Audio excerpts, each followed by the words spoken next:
And I'll begin with Suzanne right to my left. Suzanne Loudermilk is the Executive Director of Delaware Today. And David Ledford, to Suzanne's left, has served as Vice President News and Executive Editor of the News Journal in Wilmington since March of '04. He's been there 10 years. He served as President of the Associated Press Managing Editors. Where you guys have probably noticed there's a big push to the social media, to Twitter, to Facebook, to getting the message out on blogs, to getting the message out on websites for the news organizations. We do the same thing at the magazine. We still have a print component, but we're also just putting a big push for everything that's going to be online. There is a very big push toward digital delivery. We and our company, the Gannett Company, which has USA Today and 83 other newspapers nationally, have not done what other newspapers have done and truncated the delivery schedule by 2 to 3, 4 days, like in New Orleans and Birmingham and Portland, Oregon, places like that.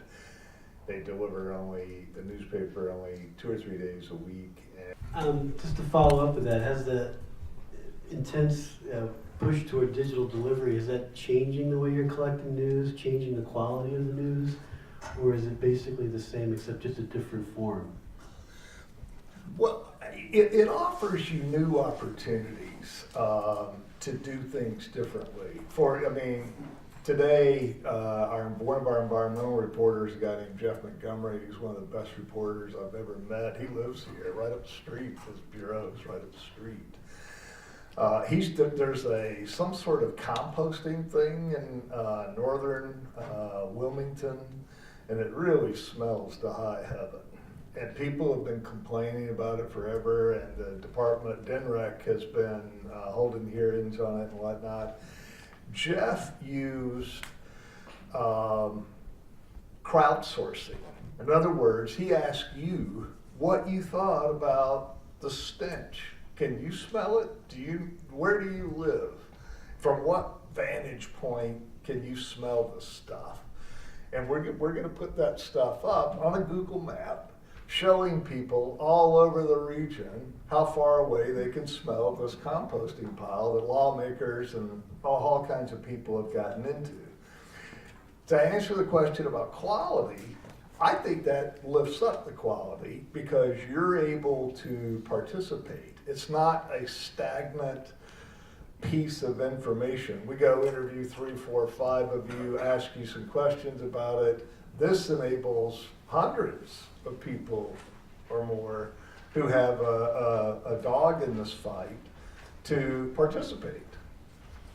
We're doing a story on diversity in Delaware and how our communities are changing statewide, and we're going to employ similar crowdsourcing techniques to ask people where melting pots are forming, particularly down south in Georgetown and Hilltop and places like that in Wilmington, changing pretty fast.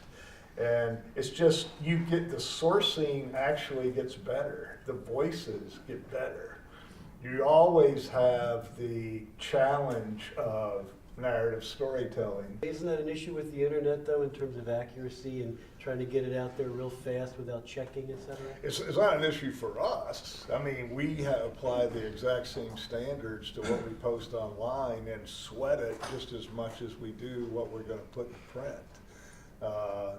And that's why sometimes you might get 3 paragraphs posted as an update rather than 10, because somebody's haggling over a fact and you aren't sure that it's right. But I'll say this, there's a lot of times, especially when you have public officials, politicians involved, if you put a story online and they won't comment, a few minutes later, they might have something to say.